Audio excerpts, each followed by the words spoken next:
years and years and years of you doing things to hurt me and me having to act like I'm not bothered by it. There's a lot of things been said that, to me, come across very muggy and a bit condescending, to be honest, towards me. Just the person that you've decided to move on with, me and Courtney, were like, we couldn't believe it. I've never seen you like that. Muggy comments about me still, saying obviously he can crack on with what he likes. Is she doing anything wrong, and does she deserve little comments being made at her? When it comes to you being around Elma and having conversations with Elma, you don't know how to act. I don't care about Elma. He adores you, and if you're not happy, he's not happy. He wants to make sure you're all right. There was once a history with you and Diags, whether she likes it or not. Please don't, because I want to start crying too, please. Don't do that, don't do that, don't do that. It's fine, it's fine. I would, at the end of that relationship, no matter how mad our relationship was, no matter how up and down it was, we was at a place where I would have stuck by you no matter what.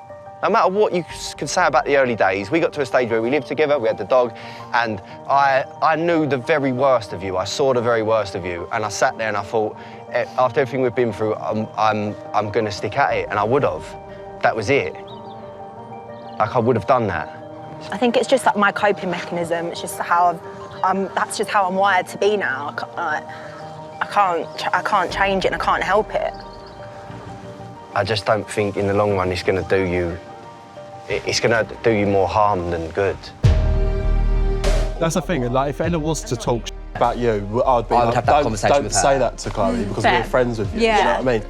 I'm just trying to be friends with everyone. I feel like you're making out as if we've said stuff that's Like really horrible bad and been things. horrible, when we actually haven't. If you're going to start saying stuff about each other, drop me out.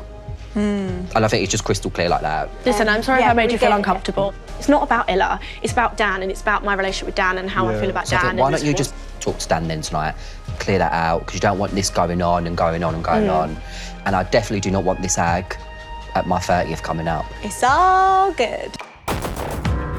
So I went out for drinks with Amber last night and, you know, we're talking about everything and she actually said something to me. What? So her and Dan have been in contact. I can't believe it. I know. So what, the call was romantic, talking about the feelings? It was a lot of reminiscing, mostly on Dan's part, if I'm honest. From what I took from that, he was like, I wish you was basically, you never say how you feel. I wish you said more how you felt. He said that to me a lot. He said he would have loved her forever. Yeah, it was along them lines. You're joking. I'm not.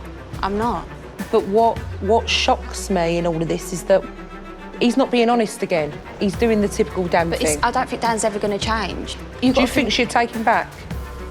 Even after all of this with Ella and him?